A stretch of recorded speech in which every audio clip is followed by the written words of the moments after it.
Yo, what is up guys? Ngayon na lang ulit ako naka-video. Sobrang busy. Ulan-ulan. Ay, grabe, lakas ng hangin. So, iikot-ikot lang ako dito sa amin. Siguro hanggang morong lang.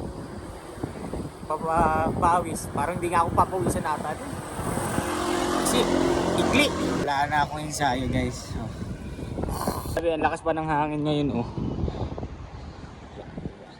Pero dapat kanina magbabike ako maaga kaso umuulan. Ayun, hindi na ako tumuloy. Dito na lang. Nakakatamad pag umuulan. Pero yun, mag-excited na ako. Wag muna ngayon, marami pang event. Marami pang kainan. Tignan nyo kasi mukha na naman ng tatay dito. Okay. Laki na naman ng tiyan ko. Ako kanina, tingnan mo, antok pa ako.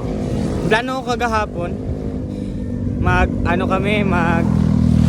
lumban, tapos hala-halalo. Tapos hanggang sa naging tak-tak. Tapos hanggang sa hindi natuloy, di ba ang saya? Tapos ngayon, hanggang morong na lang. Pagod pa ako nito. Ako. Ayan, nandito na ako sa kabayo. Babalik na ulit ako At doon na nga nagtatapos ang video ko ngayon araw. Bye bye guys, see you.